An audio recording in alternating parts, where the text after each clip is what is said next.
the chapter 11, which is about the total quality management. Okay, this one we don't have any calculation, nothing, but it's just some theory things. Please do pay attention on that. And we are going to have a very short last chapter, which will be chapter 12, about the standardization. Then we are done for the lecture. Okay, then after that I will return your midterm paper. We will discuss the answers.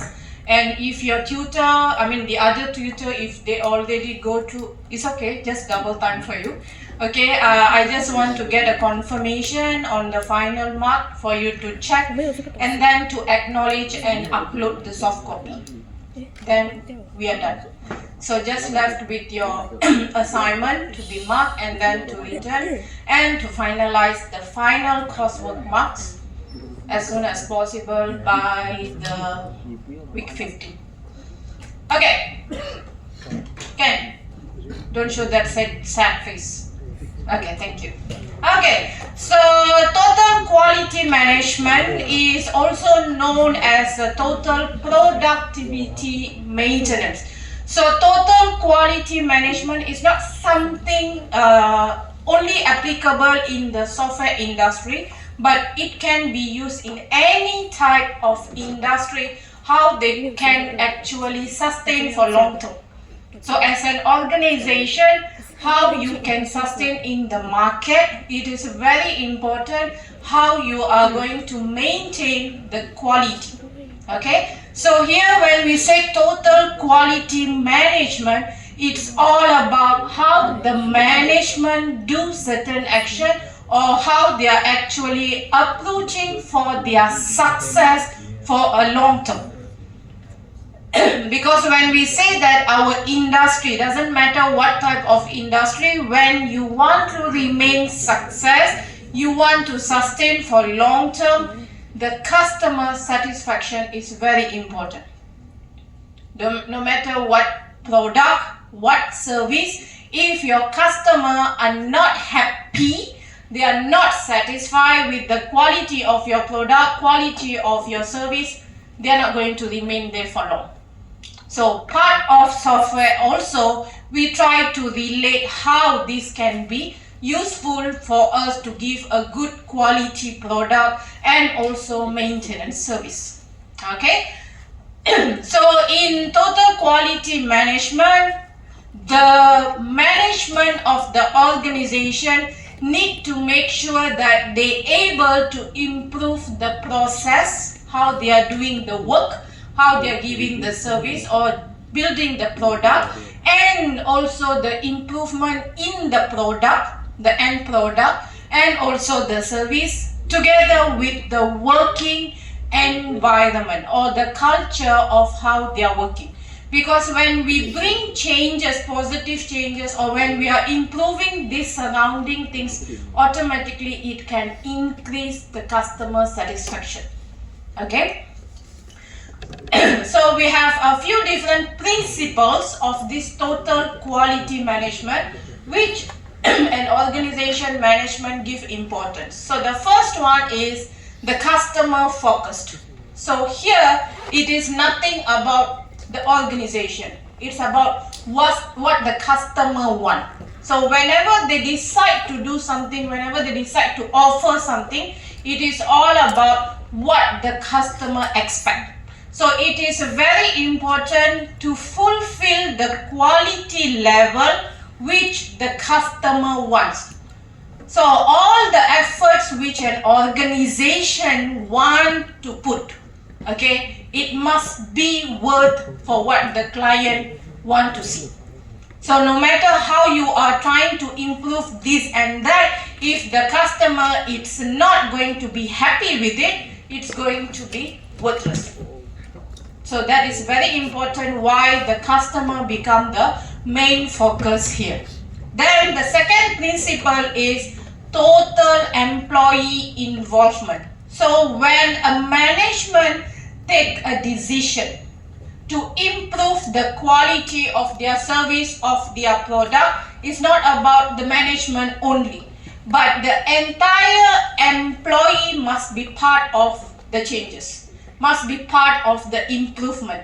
Whatever the management decide to do, all the employees must be part of the participation. So as an organization, all the employees, they must work together towards whatever objectives the company or the organization want to have. Okay. Then the third one is the process centered.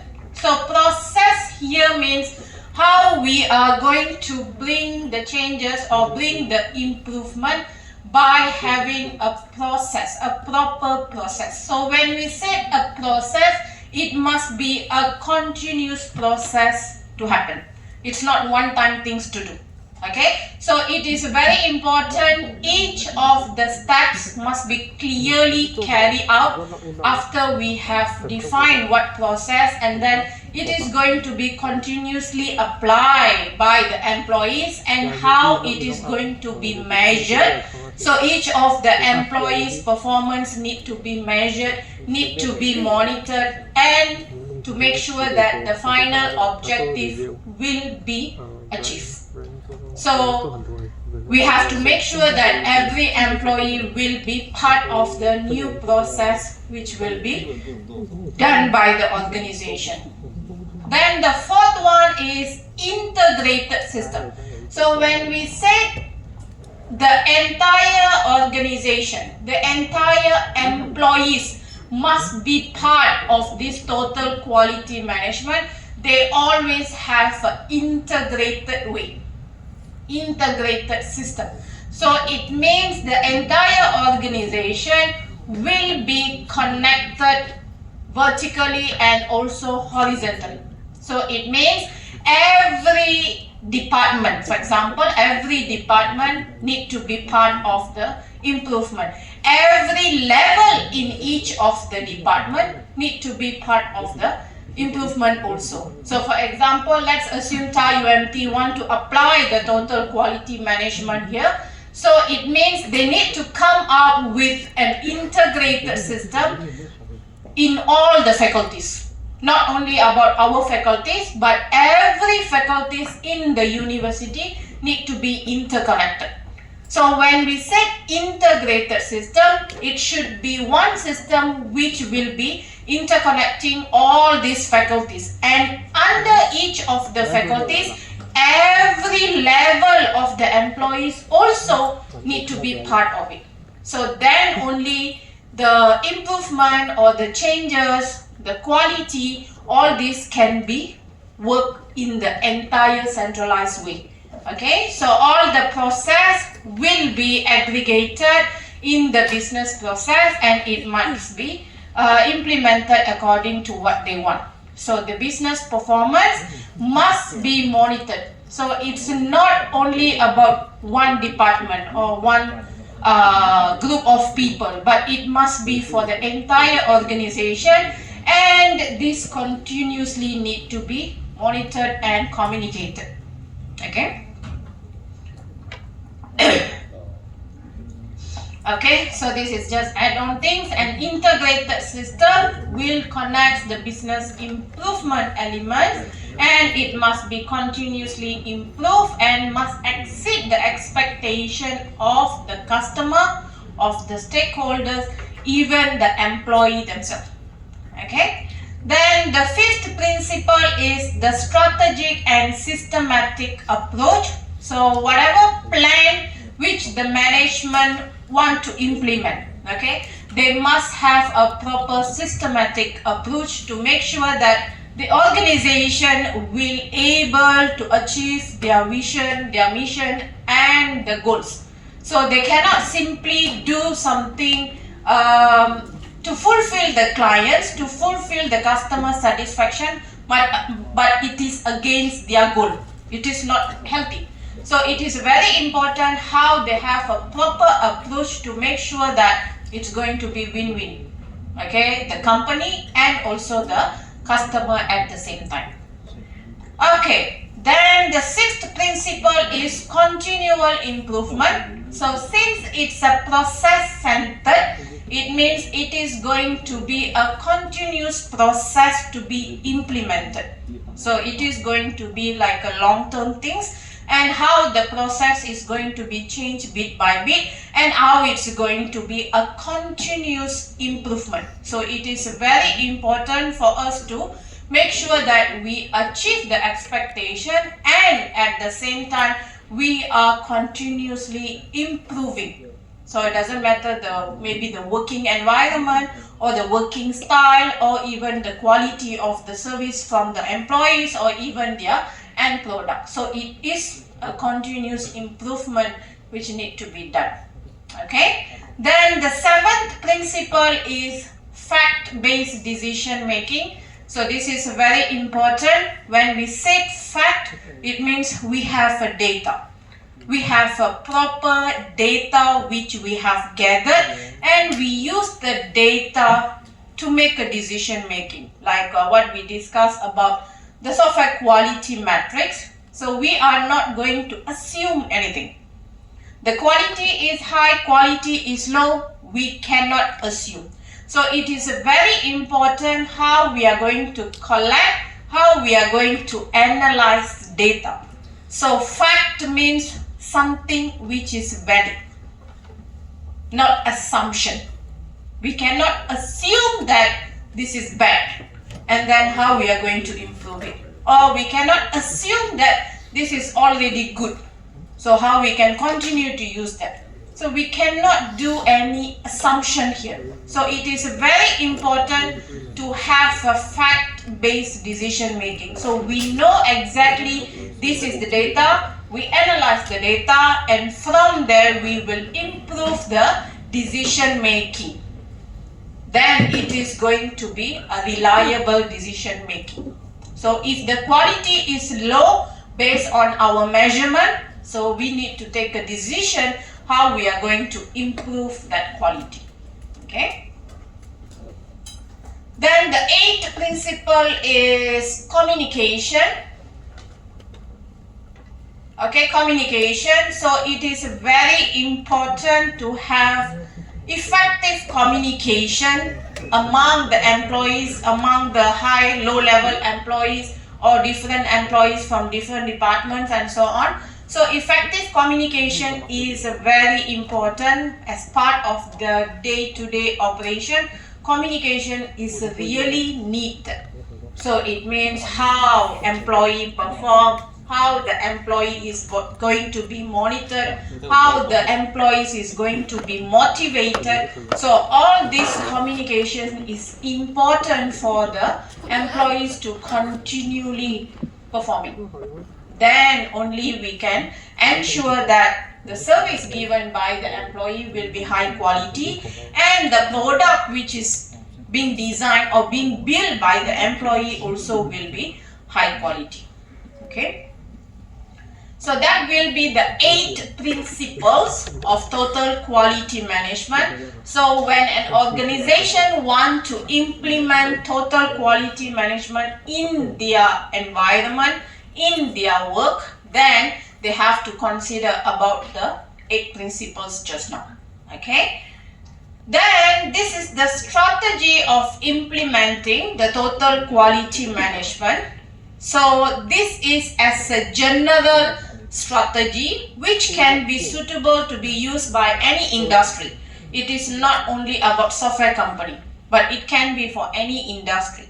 So when an organization wants to implement total quality management, the first step here is they need to learn, they need to know what is this total quality management, they need to commit to this total quality management based on the organization strategies. Okay, then the second, the organization will assess how is the current thing in their organization. So it means how is the working environment, how is the working culture in their organization, how is their product, the service, how is the customer satisfaction, and also how is the current quality management system. So the organization or the management of the organization need to understand how the current thing first. Okay, then the top management will identify the core values and principle to be used. Okay, so they will be communicate about it. Then a master plan need to be developed based on the first 3 steps.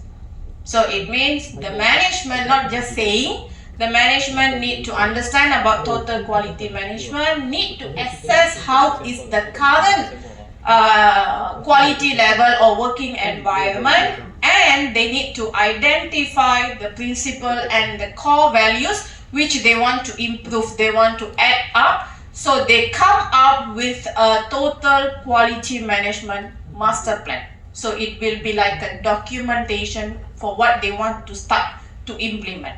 Okay. Then the 5th year, the organization will identify and prioritize the customer's demand. So what the customer wants. So they have to make sure that their employee, the service they are providing, the product which they are giving must be aligned to what the client expects. Because at the end, if these 3 things is not fulfilling the expectation of the customer, then the customer is not going to satisfy. So no matter how you are coming up with a lot of things, but if the customer is not going to be happily accept that, then it's going to be a waste. So it is very important for the management to align this together. Okay. Then the management maps the critical processes through which the organization meets the customer needs. So once they know this is the customer's demand, their requirement or their expectation, then the management will map with the process which need to be done to fulfill those things. Okay, then the management will oversee the formation of the teams for the process improvement. So when we say team, it means the employees. So it can be different levels of people or the employees. So they actually will see how each of this department, they are going to have a team who is going to be in charge of improving all these services, qualities and so on. Okay, then the momentum of the total quality management effort is managed by the steering committee. So it means the organization will be having the committee who is going to be in charge to take care of how the process is going to be working on. So for example, like here, TAUMT, we have different faculties. Okay, and then we have one department for quality. This quality department actually will be the one taking care of the quality of our process, our teaching, our documentation and so on for all other faculties. So there is like a quality committee who is going to be there to take care of everything. Okay, so managers contribute individually to the effort through the portion planning, training, coaching and other methods. So from each of the department or the officers, they will be managers who is going to give this information to their lower people, to their lower employee, how they are actually plan to do some improvement on their working, improvement on their documentation style or improvement in their communication way. So the managers will be doing the planning to provide the training and also guiding the employees under them. Okay, then the daily process management and standardization will be take place. So how the daily things need to be monitored. So it is very important for the employees to do what the management expect, because remember just now it is everyone's contribution. So as the part of the employee in the organization, we have to take the proper way how we are going to implement things in our daily work. So we need to have the daily process management, and also a proper standardization. Not one person doing their own styles. Cannot be like that, huh? Okay.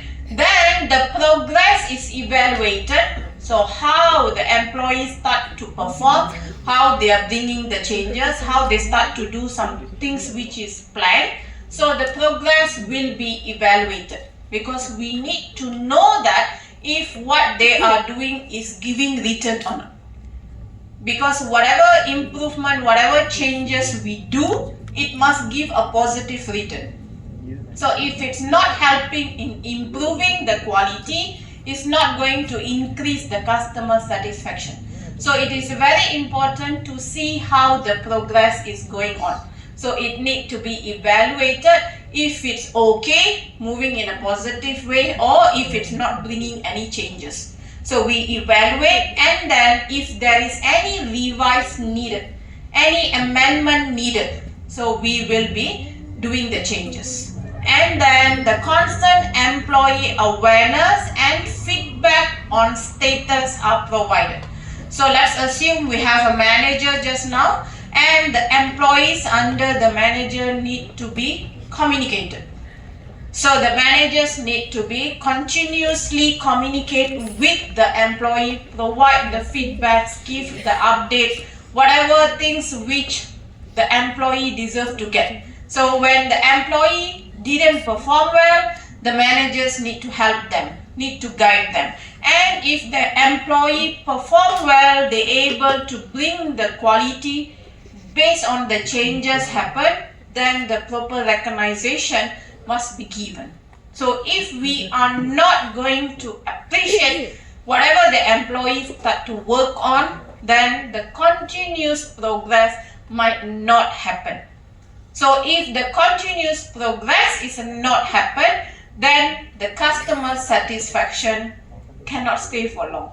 So it is very important how management make sure the employees need to continuously process or progress so that they can continuously provide a high quality services and product.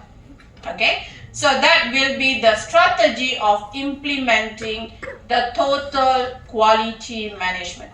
Okay, so the three things under here, which is what is the total quality management, the 8 principles just now, and then the strategy. So that's it as part of the software quality matrix. Okay, so done with chapter 11, and we have one more final chapter, which is the software quality assurance standard. Okay, so we have many different standards in the market. Okay, we have many new organizations, standard organizations. Okay, but we cannot cover everything. Software quality assurance can be on its own different subject. Okay, where we can discuss more about the standards. But here we are going to briefly see what is needed. Okay, so here we are going to discuss the introduction of the software quality assurance standard. We want to know the benefit of the standard, and then we will see few classification of the software quality assurance standard. This is 3 things importantly what we need to know. Okay, so the first thing is about the software quality assurance standard. Okay, so not only in software, okay, even in education. Okay, do you know that your bachelor degree is recognized or not recognized? How you know? How you know if your bachelor degree, what bachelor you are? Software engineering. Bachelor of? Software engineering. Software engineering honors. Okay, do you know this bachelor degree is recognized or certified? With that bachelor degree, where is your future going on? Or it's just a piece of paper like nothing? Okay, it is very important when you register in education institute. okay, to check on this. What standard, okay, they are using.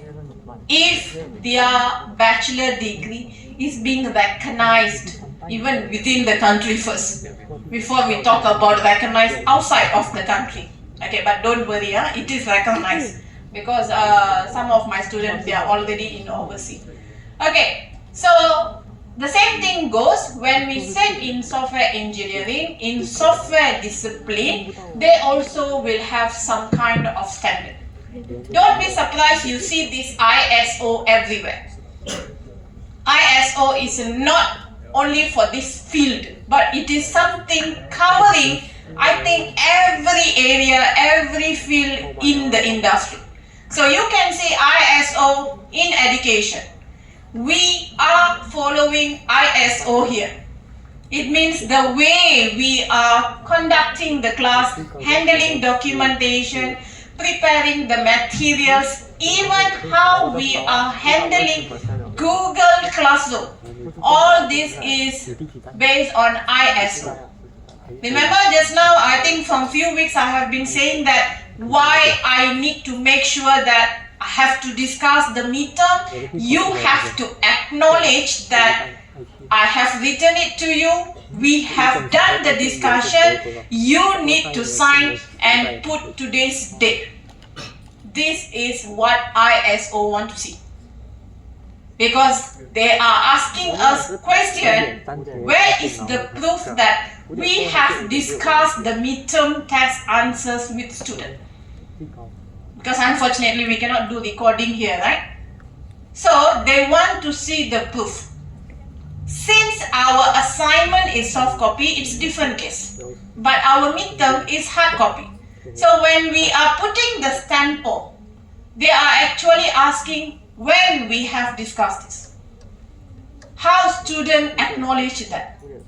So that is the reason why we try to change some things here. This is because of standard. Because ISO, they want to see this. So ISO is not only about one particular area, but this ISO has really grown big where they cover everything. So as part of the software engineering also, ISO monitoring them. So ISO everywhere. For example, if you want to do any bakery, baking, okay, you want to start to have a bakery, you will see ISO there. It means need to follow ISO.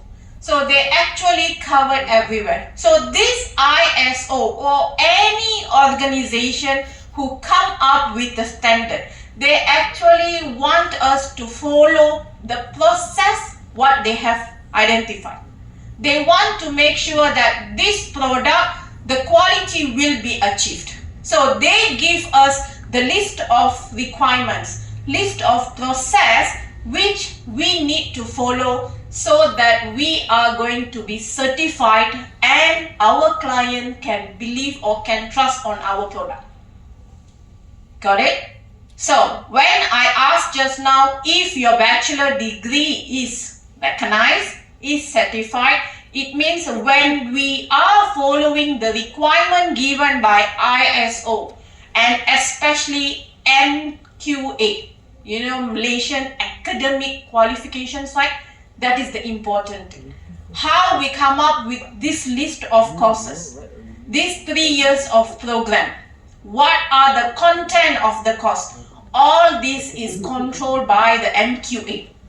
So if we are not going to give them what they want, they are not going to certify that. Then your bachelor degree is not certified.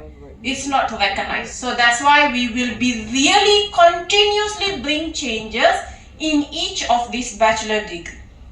Because they will be doing the audit, they will be checking if you are giving what supposed should be given or not.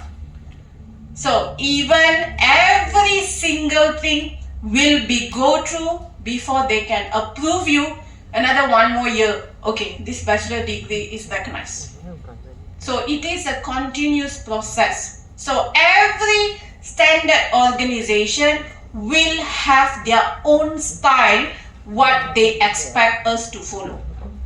So if our company, we need to follow ISO, then we need to do what they want. Then only they will give us the certificate. If we want to follow, like for your assignment, we didn't follow ISO. What we follow? The test plan, the test case. There was a standard given to you. Remember? ISO/IEC. That is another standard for software testing documentation. And also part of the lecture, I have give you another standard, which is the IEEE.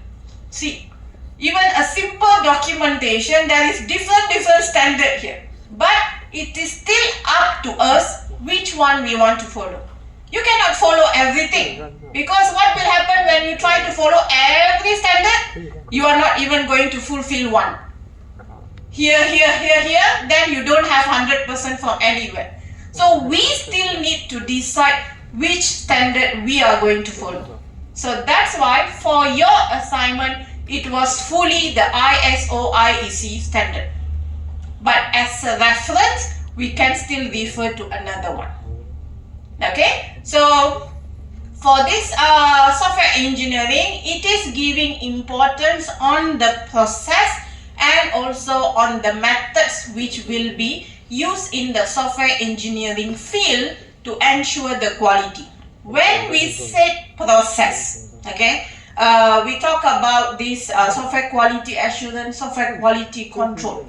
So when we make sure that our process is in a good quality, we can guarantee the end product will be in a good quality.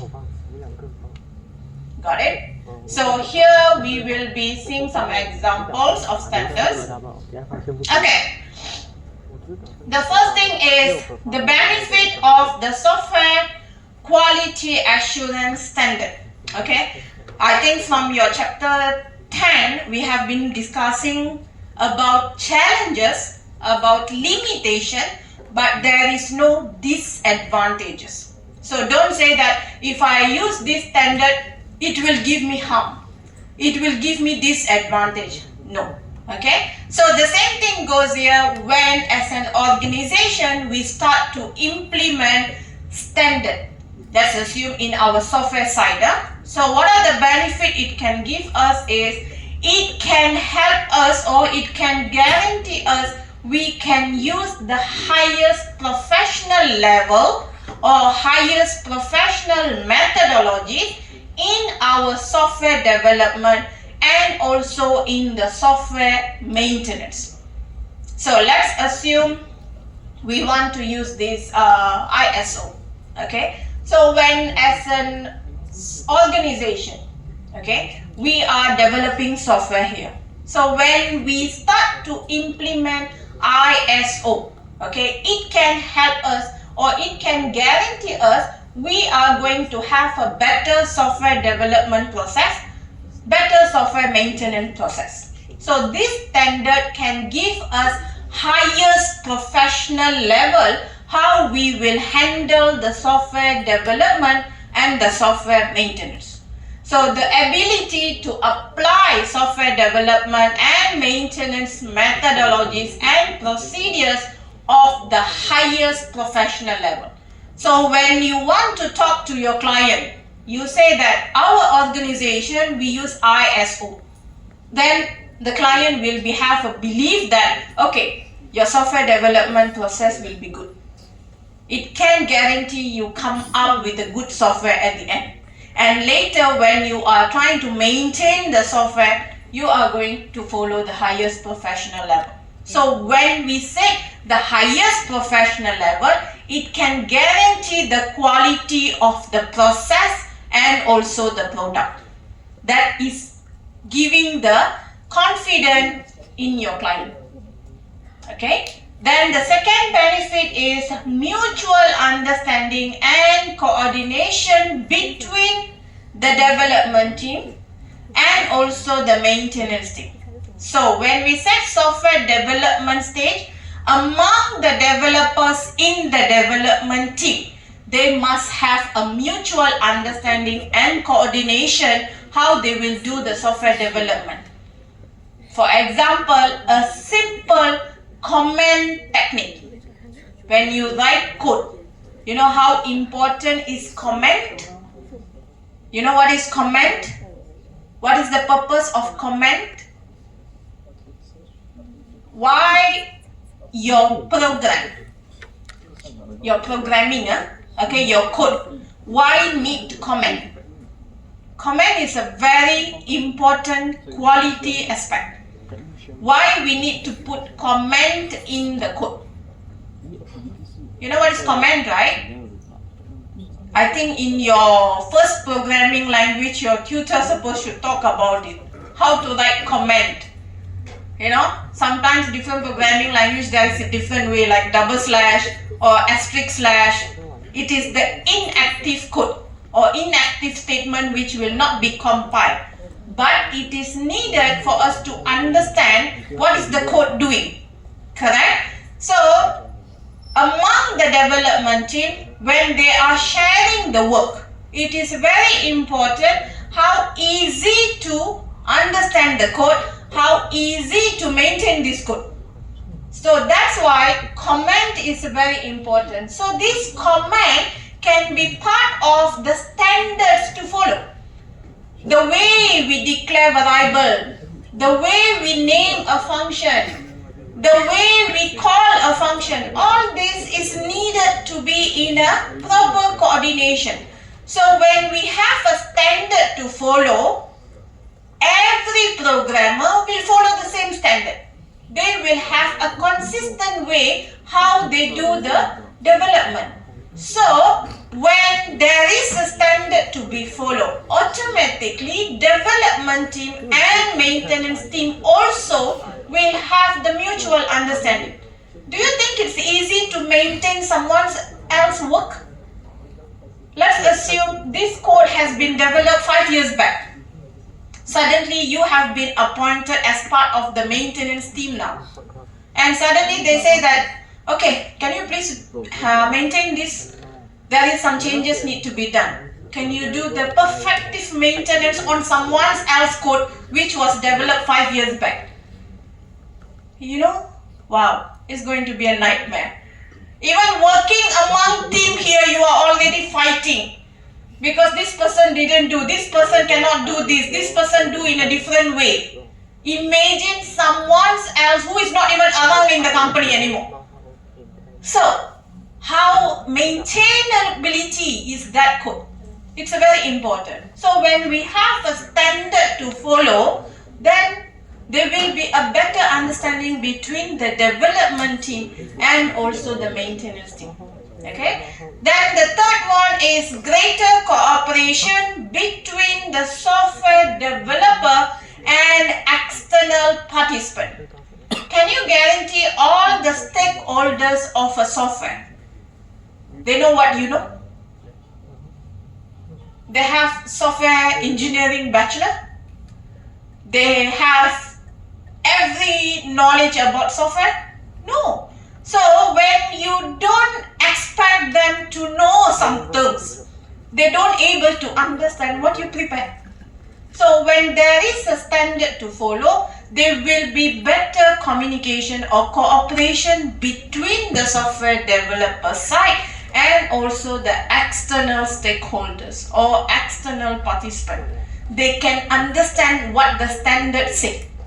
Okay? Then another important benefit is better understanding and cooperation between the supplier. Supplier here means you as a software company who is developing and supplying out the product and your customer.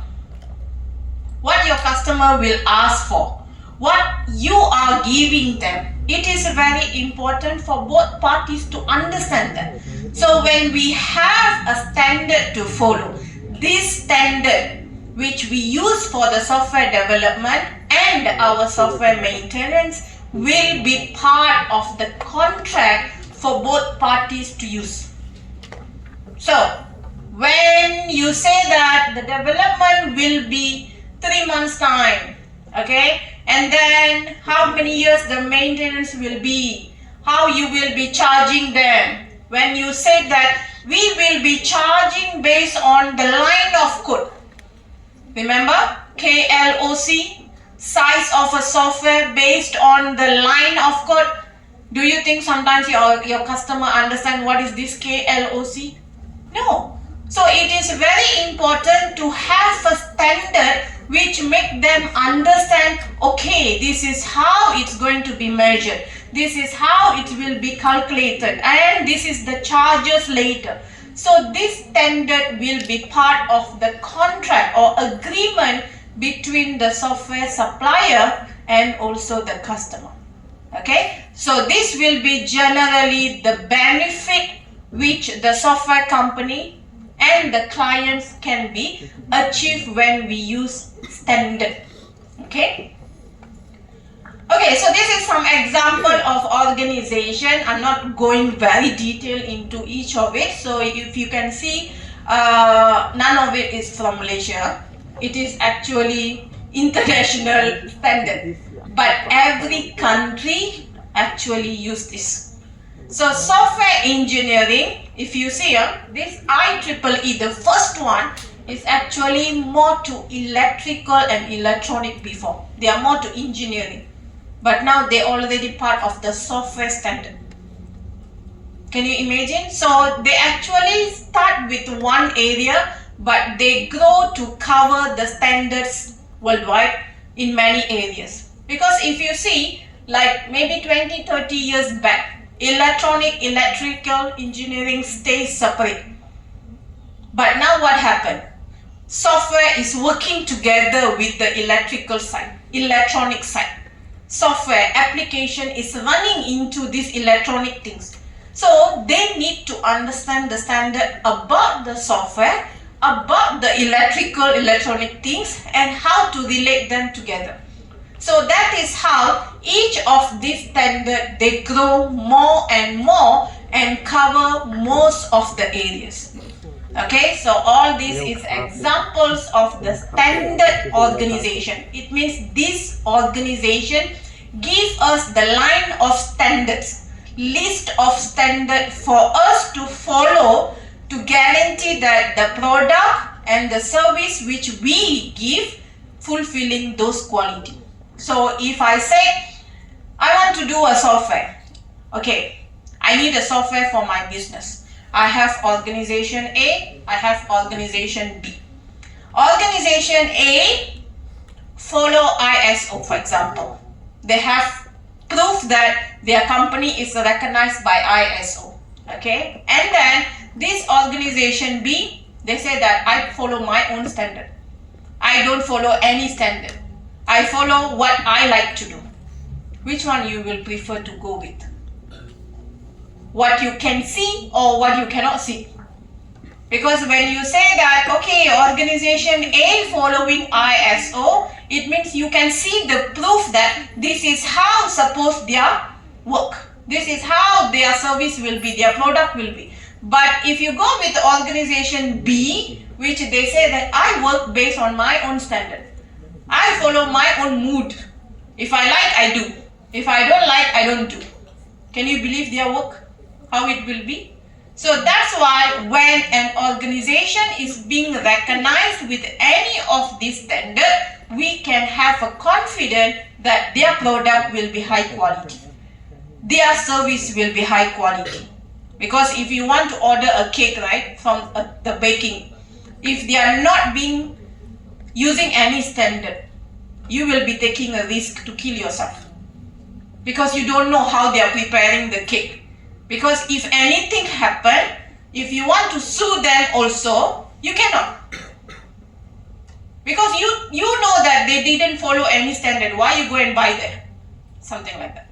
Okay? Okay, so classification of software quality assurance standard. Okay, first we have quality management standard, and second we have project process standard. So we are going to see what is the difference between these two classification. Okay, what they do, what they don't do, what they focus on. Okay, and then example. From the example, we will see some of the example later. Okay, so the first one, quality management standard. So this organization which is giving us the standard under this classification. They focus on the organization's software quality assurance system. They focus on the infrastructures and the requirements. So, for example, you can see ISO. Forget about the back one, that one different one. ISO. This ISO, when they want you to be certified, they are giving importance on this is the list of requirement what I have prepared. You need to fulfill this. Okay, so how you are going to fulfill that? It means the process which you do, the method which you do, the tools which you use. I don't care. What I want to see is when I come back and check next month, I want to see all these requirements you have fulfilled. I want all these infrastructures to be there, you fulfill. So let's assume this, what is this? Dewan Kuliah. Okay. So let's assume based on the quality management standard, the ISO people say that. Okay. So this is how the lighting suppose should be. This is how the sizing of the aircon suppose should be. This is where you need to place the projector. This is how the PC suppose should be, the whiteboard, the seating. Okay, ISO say that. So next month when they come and see, all this must be done. Okay, if you have done according to what they have required, okay, done. They give you the certificate saying that you have been certified. Okay, so if you see, they give importance on what to do for you to be certified, for you to be given the certificate of ISO. They give importance on what are the process you need to perform so that you can achieve based on the given requirement. But they don't provide you how you supposed to do. They don't give you the choice of things you should follow. They don't help you to give any tools how you can fix this. I don't care about that. Because I believe that when you able to do that, you already improve the quality by yourself and the output is what I want to see.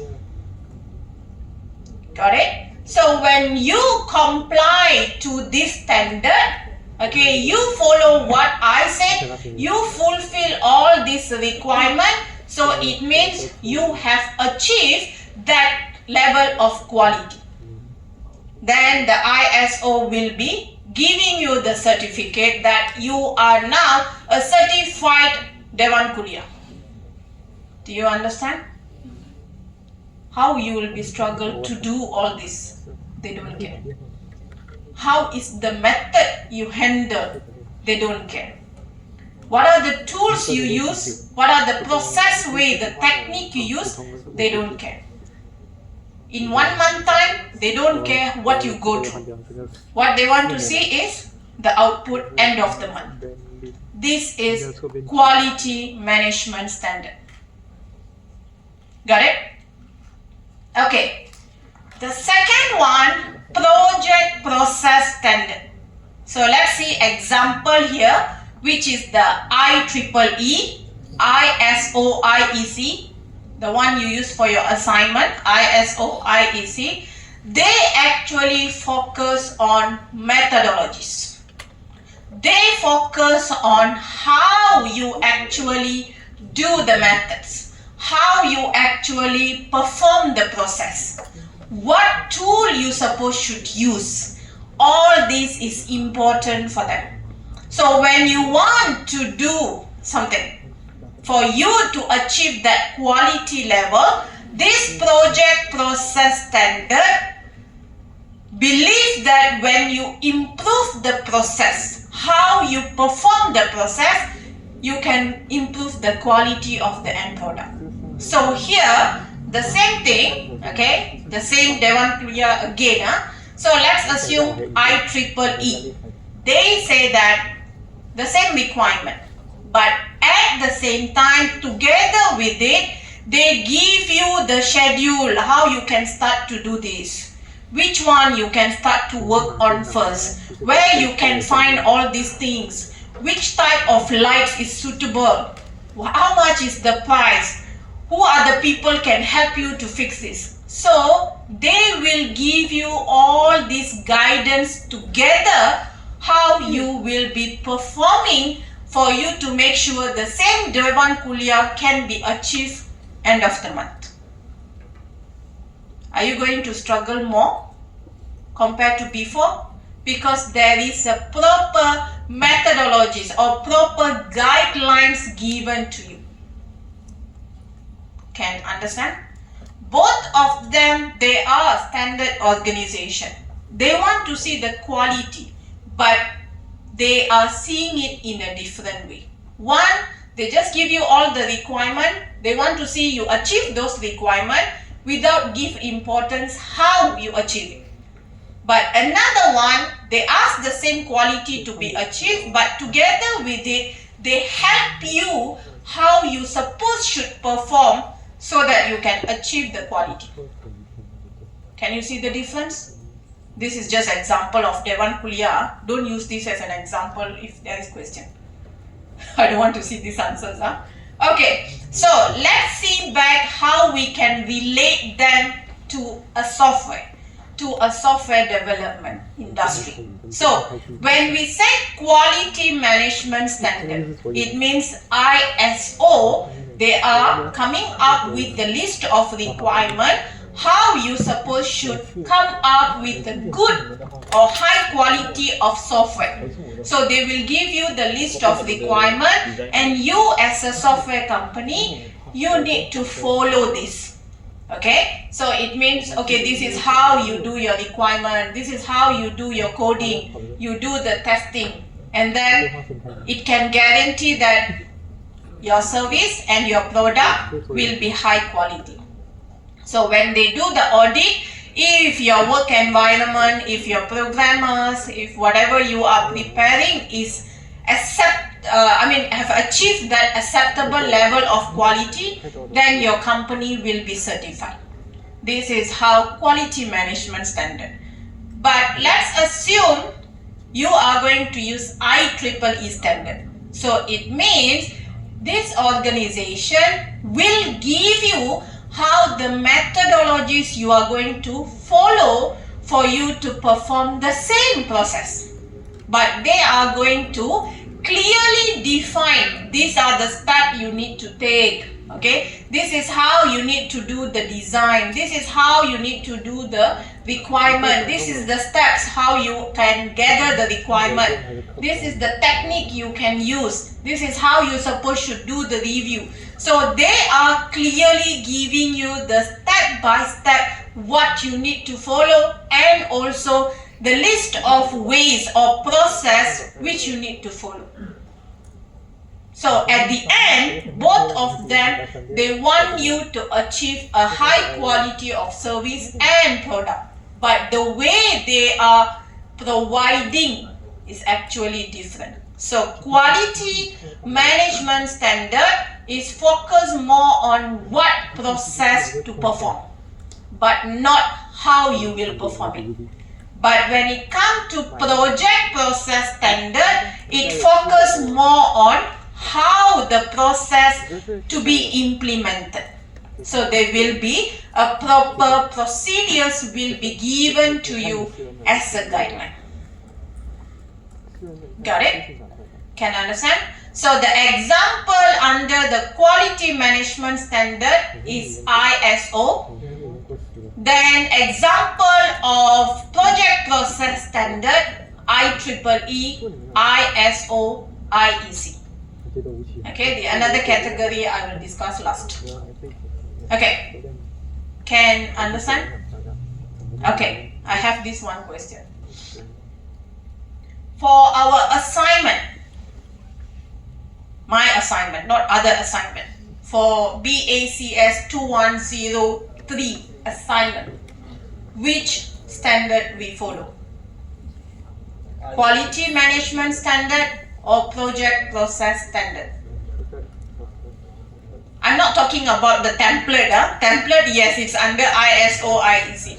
But our assignment for these 13 weeks, for those who have submitted 12 weeks, okay. So, which standard we have used? Quality management standard or project process standard for the assignment? What is the difference between SQAT assignment and what other course you are taking? Whatever other course assignment. What is the difference? What is the difference? Don't worry, I'm not going to complain to anyone. I just want to know. What is the difference? SQAT assignment and another subject assignment. How is your working on your assignment? Which standard you have followed? Say, which one? You are still not clear about the difference then. Which one? I cannot hear you. This one, project process standard. Okay? So it means you already understand the difference. So whenever there is a template is given to you, table of content is given to you as a guideline what you need to prepare. It means it is giving importance on how you are going to follow the process to implement this assignment. And our weekly checking, weekly presenting, weekly giving progress update. That is actually to improve the step-by-step how you are going to complete your assignment before you are going to submit later. So here, we believe that your final test plan, your test case, whatever you are going to upload and submit is going to be in a good quality if you are able to improve the daily process how you are going to follow based on this given standard.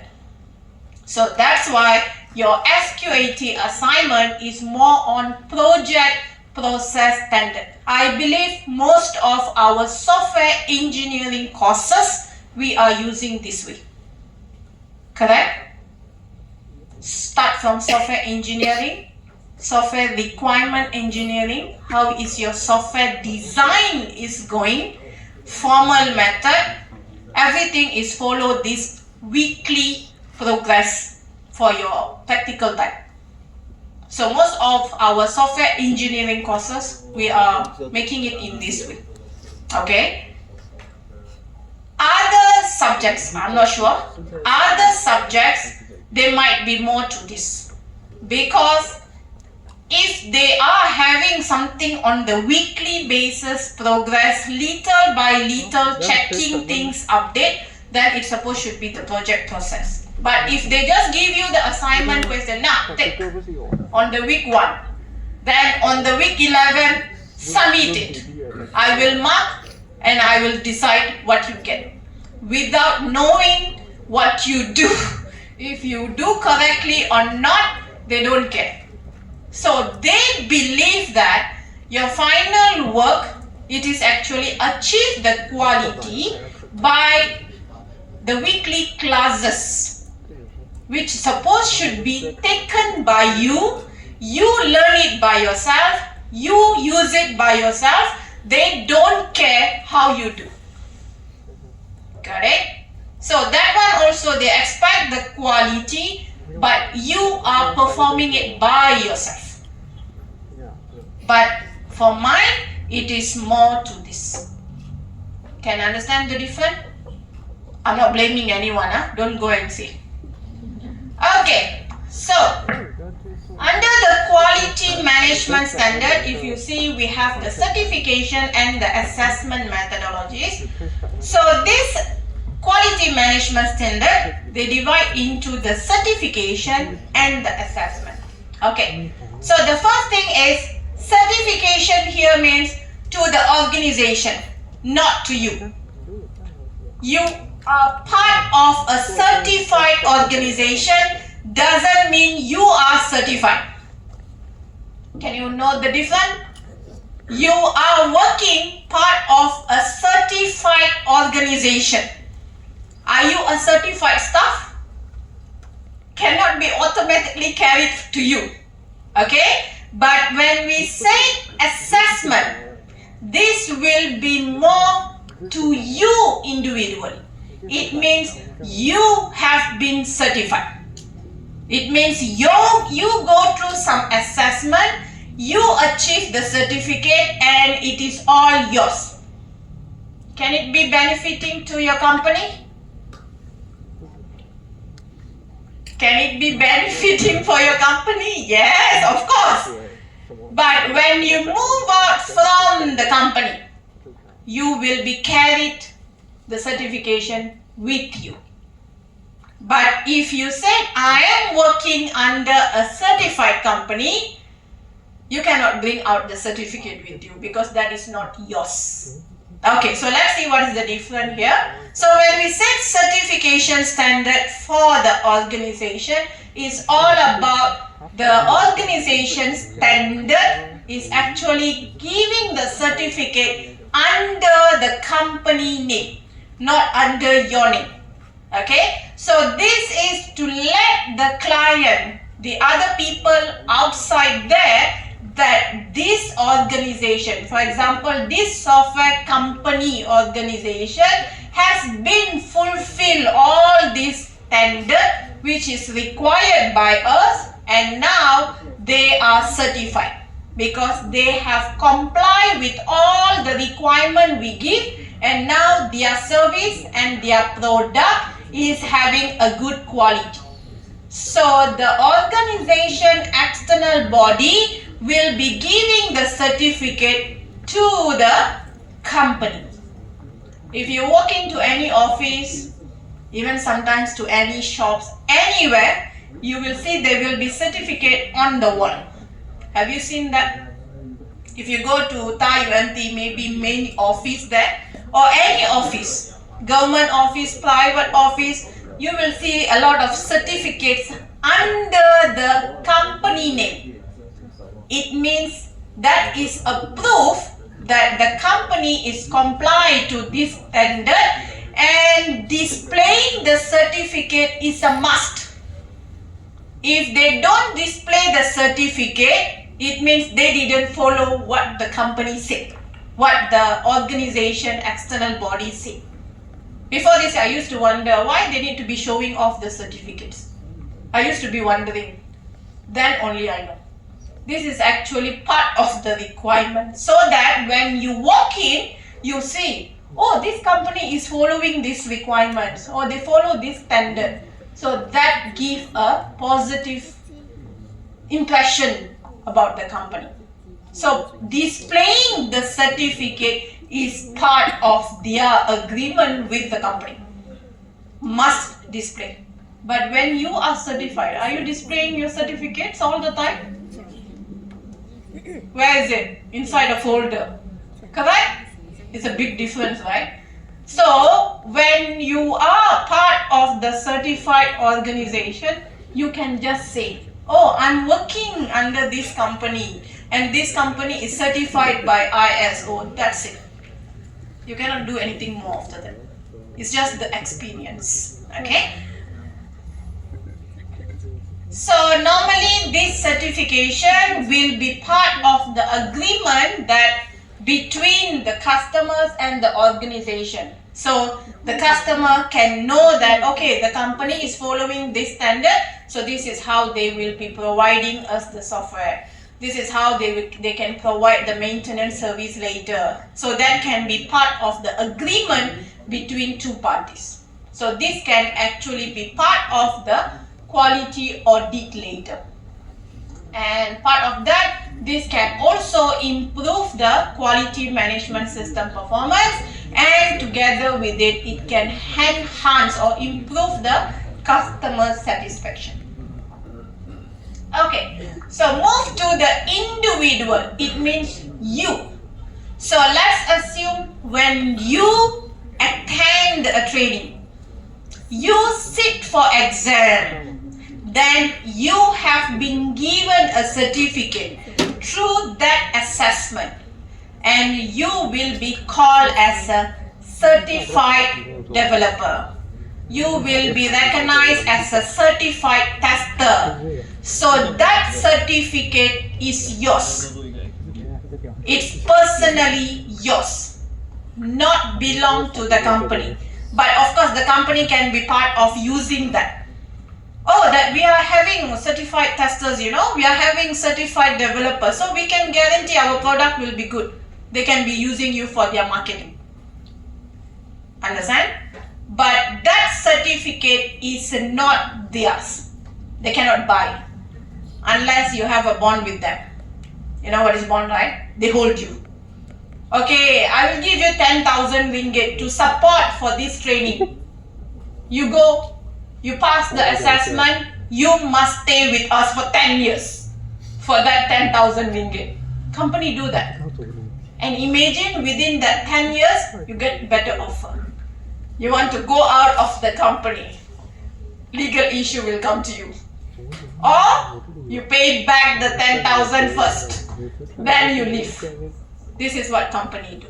So this certification is based on the assessment on you. You actually pass the exam, you achieve this, and then you actually are being certified. So from that knowledge you get, this can be worked as a tool to improve your knowledge, to improve your skill. And when you improve your knowledge, you improve your skill, is it benefiting the organization or not? Yes, because it is going to improve your working style, your service, your product. So somehow it is a benefit for the company too. But together with it, it is a benefit for you. Okay? So that will be the difference between the two under the quality management standard. So for example, let's assume ISO, they have this certification and the assessment. So this is more to the organization where you are working, and this will be more to you who is getting the certificate from the ISO, for example. Got it? Can understand the difference? This is not under the project process standard. This too is under the quality management standard, which they focus more on the process, but they don't focus on the methods, how you conduct the process. Got it? Okay. Clear so far? Okay. So there is the last part here. If you say under the quality management standard, we have another one more example, which is the capability maturity model, which is stand for CMM. Okay, if you Google, if you see any company's standard, right, you will see this CMM. CMM stand for capability maturity model. It's a model which can be used by organization, how they can improve their working process, to improve the quality of their services, their product. Okay? And if you see under the project process standard, we have another example here, capability maturity model integration, CMMI. So we are going to discuss about these two, CMM versus CMMI. Please do pay attention on this. Okay? Okay, so CMM, we start with CMM. This is the original version. Okay, and then they come up with the integrated version after that. Okay, so CMM actually was developed by the Software Engineering Institute, SEI, okay, which is under the Department of Defense. This is one of the standard organization which I have listed just now. So if you see, this CMM is a model, is a methodology which can be used by a software company, okay, to improve their software development process. Remember, process. Every stages we have a process to do. So this model is actually trying to improve the software development process. Okay. So this model is actually having 5 different levels of maturity. So a company need to do some things to achieve each of these level and move higher and higher and higher. Okay. So this CMM work as a continuous process improvement. It means from the lower level, how you improve the process, and you need to continuously improve so that you will be remain or you can move higher. Clear? Okay. So this process will be cover the practices for the planning, for the engineering, and also how we can manage the software development process and the software maintenance process. Okay. This is how CMM model look like. If you Google, you can see a lot of different models. I mean, different design, different colors. But I choose this one because it looks a bit attractive. Okay. So if you see, start from first level, which is initial. Then second level, repeatable. Then third level, define. And then fourth level is managed. Then fifth level is optimizing. This is the 5 maturity level of CMM. So when a company want to implement this model as their framework for them to improve their software development process, software maintenance process, they need to follow what is given by this model for them to achieve those requirements, and they will be evaluated, and once they achieve that, they will be keep on moving to the next higher level. Not jumping straight, next by next. So when they reach to the level 5, what happened? They cannot simply stop doing it, because it's a continuous process improvement. If you don't do the continuous improvement there, it means you cannot be sustained there. So if you see in every level, the organization process, how it is, then it will indicate which level is this organization. Believe me, most of the companies, they are at level 3. It's not something easy to achieve. 3 or even moving to 4, they cannot achieve it. So the list of requirement what you need to perform will be given to you. So you need to fulfill those, and you will be evaluated in the audit. Then you will be moved from one lower level to the next higher level. Clear?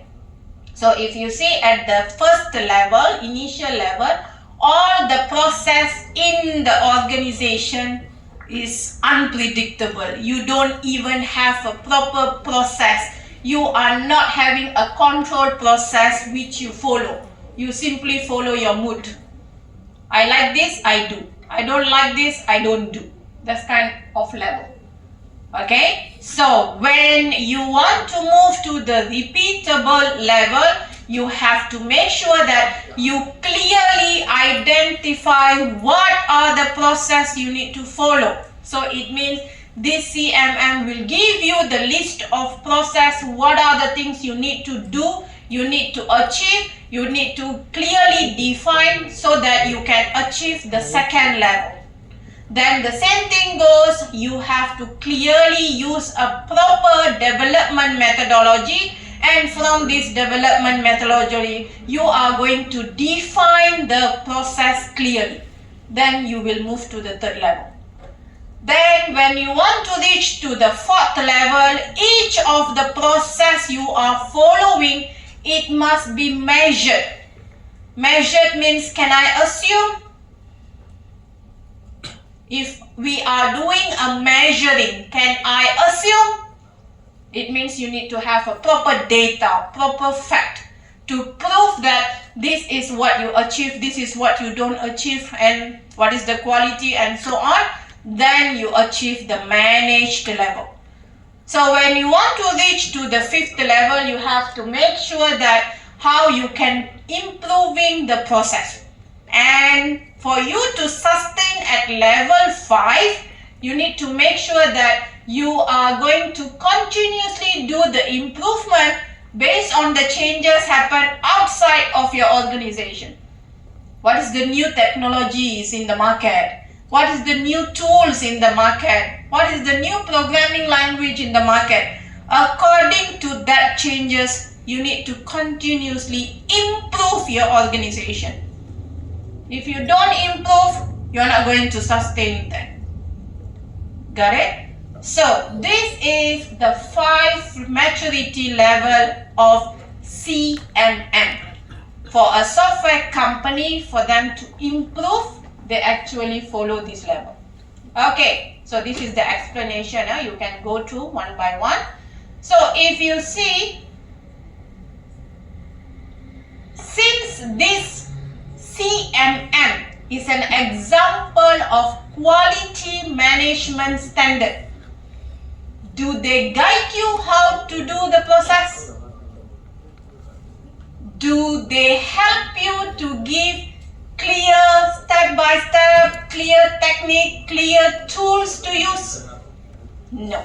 So here, CMM, since it's a part of quality management standard, they define what process you need to do. They don't define how you need to do. So they don't stop you from using any ways you want.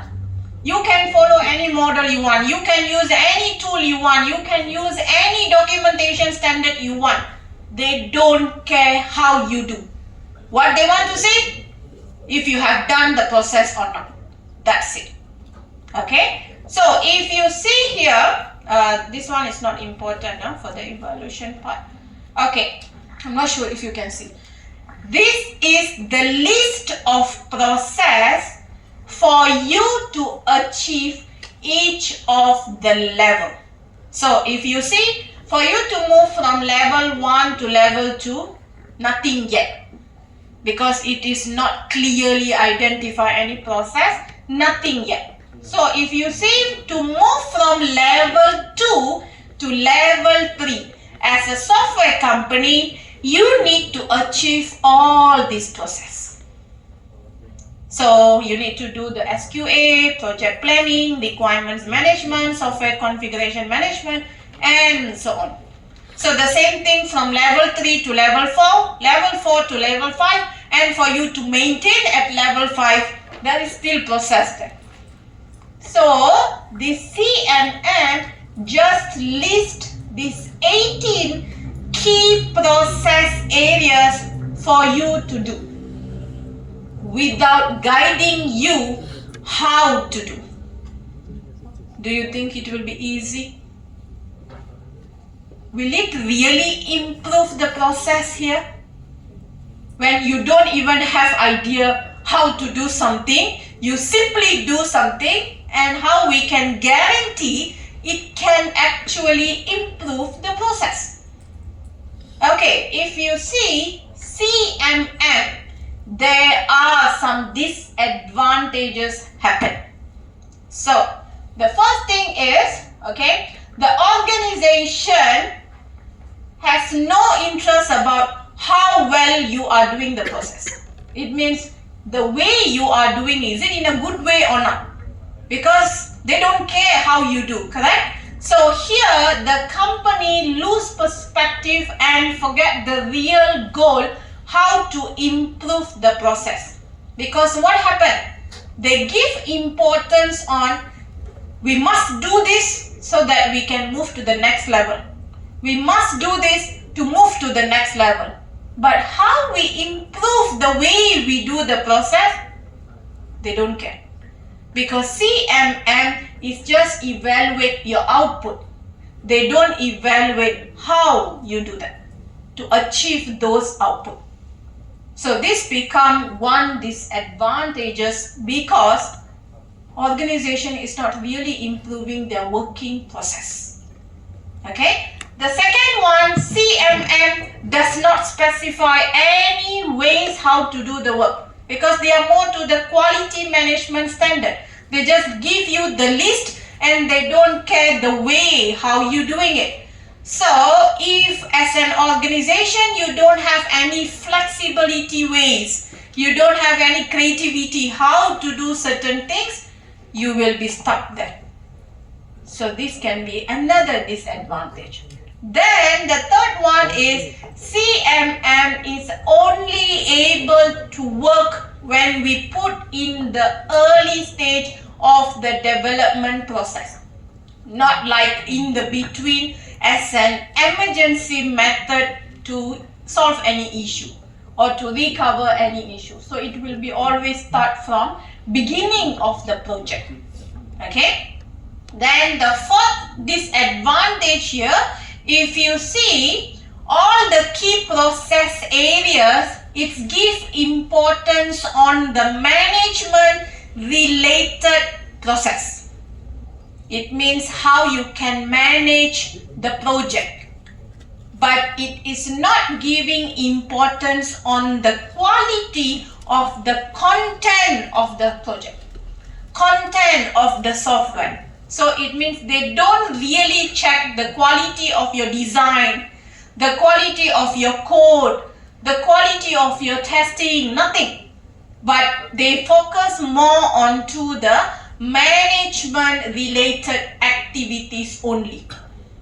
Because they believe that when you improve the management activities, your content can be improved. Do you believe that? This can be another disadvantage. So due to this disadvantage, they come up with the CMMI, which is the integrated version. Okay, so the integrated version still having the same levels, 5 levels. But what happened?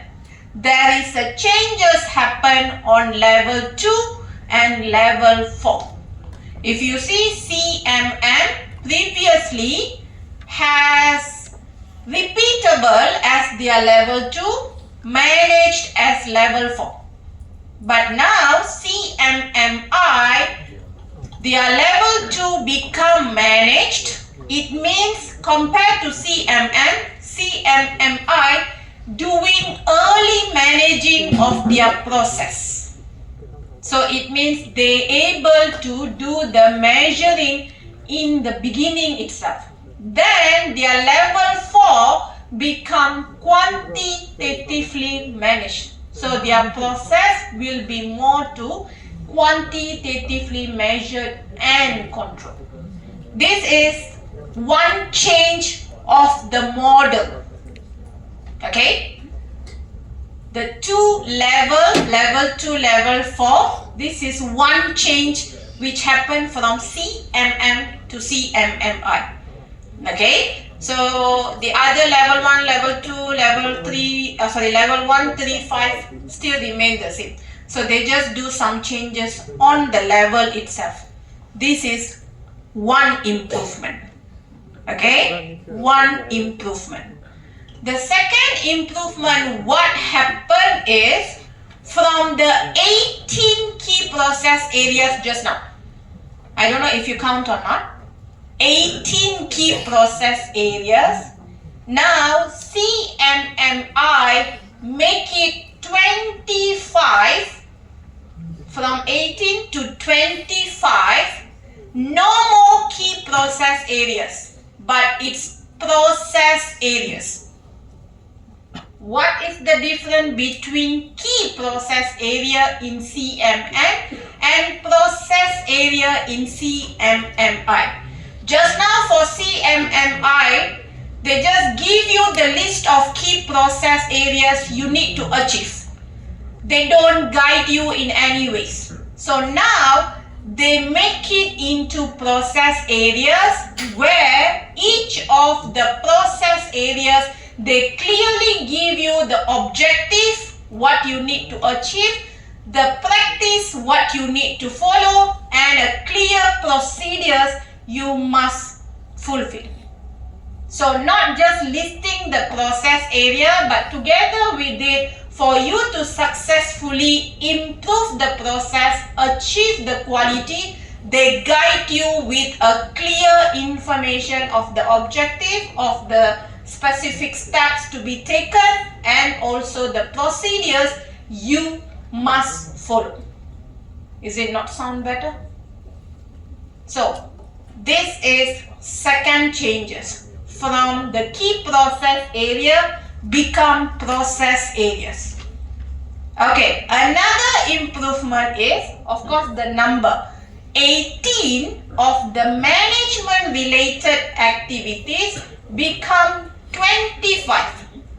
Not because just the number, but the 25 actually combination of improving the management related activities and the content of the software itself. So if you see, they give importance on improving the content of the software also.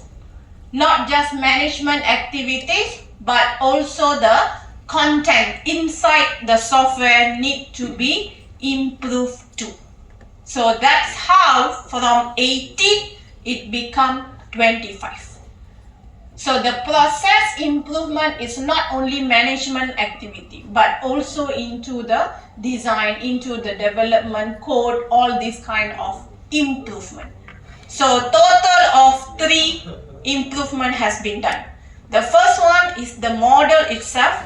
The second one is the key process areas to process areas.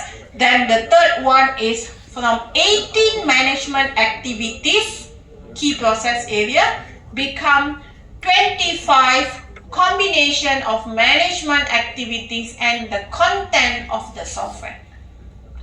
No worries, you don't need to memorize all this. Okay, just know the number is enough. Okay, clear? So, can you see why CMM is under quality management standard and why CMMI under the project process standard? Can see why in this slide we have the example of CMM as an example of quality management standard and CMMI as an example for project process standard. That doesn't mean CMM is not being used. Companies, they still use. Companies who really know how to do things, they don't depend on someone to provide them the guideline, the methods how to use, they will still follow CMM. But if the company has no idea what to do, how to start, yes, they will go with the CMMI. Okay, got it? So, that's it for our chapter 12. Any question? Done. Okay, please. We call back CMM, CMMI. Because chapter 12, no much things. What you see there, that's what you will see again. Very simple. Okay, So let's spend few more minutes.